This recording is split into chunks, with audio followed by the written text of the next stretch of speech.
നമസ്കാരം. ക്രിയേറ്റീവ് കട്സിന്റെ മറ്റൊരു എപ്പിസോഡിലേക്ക് എല്ലാവർക്കും സ്വാഗതം.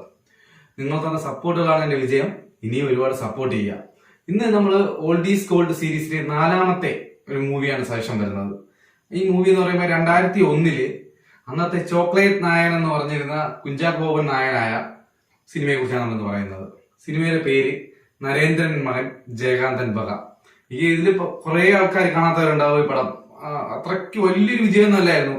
അത് സത്യനന്ദിക്കർ സാർ സംവിധാനം ചെയ്ത സിനിമയാണ്. അതുകൊണ്ട് തന്നെ ആ സിനിമ കാണുന്നവർക്ക് ആ ഒരു പച്ചപ്പും കാര്യങ്ങളും എല്ലാം ഉണ്ടാവും. അത്രയ്ക്ക് നല്ലൊരു ഫീൽ ഗുഡ് മൂവിയാണ്.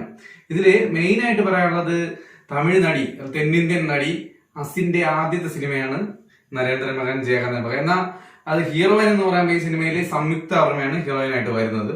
പിന്നെ കുറെ ആൾക്കാരെ അഭിനയിച്ചിട്ടുണ്ട്. ശ്രീനിവാസൻ സാറ്, പിന്നെ ജനാർദ്ദന സാറ്, കൊച്ചിങ്ങ ചേട്ടൻ, അങ്ങനെ കുറെ ആൾക്കാർ ഇതിൽ അഭിനയിച്ചിട്ടുണ്ട്. ഇതിൽ ഗസ്റ്റ് ആയിട്ട് തമിഴിൽ നിന്നൊരു ആ സമയത്ത് ഒരു സൂപ്പർ സ്റ്റാർ പോലത്തെ ഒരു നടൻ വന്നിട്ടുണ്ട്, പാർത്ഥിവൻ സാറ്. അപ്പോ ഈ പടം എല്ലാവരും നിങ്ങൾ കണ്ടിട്ടില്ലാത്തവരാണെങ്കിൽ ഇതിൽ ഉറപ്പായിട്ടും കാണണം. അത്ര നല്ലൊരു മൂവിയാണ്. ഒരു ഫീൽ ഗുഡ് മൂവിയാണ്. നിങ്ങൾ കണ്ടു കഴിഞ്ഞാൽ ഒരു നഷ്ടം ഉണ്ടാകത്തില്ല. ആ 2.5 മണിക്കൂർ നിങ്ങൾക്ക് ആസ്വദിക്കാൻ പറ്റുന്ന ഒരു സിനിമയാണ്. അപ്പൊ ഉറപ്പായിട്ടും ഇത് എന്റെ ഒരു സജഷനാണ്. ഈ പടം എല്ലാവരും കാണുക. ഈ വീഡിയോ കാണുന്ന എല്ലാവരും ഈ സിനിമ കാണുക. കാര്യം നിങ്ങൾക്ക് ഇഷ്ടപ്പെടും, ഉറപ്പാണ്. അപ്പം എല്ലാവരും എന്നെ അടുത്ത വീഡിയോ ആയിട്ട് വരുന്നപ്പോൾ എന്നെ സപ്പോർട്ട് ചെയ്യുക. Okay, thank you.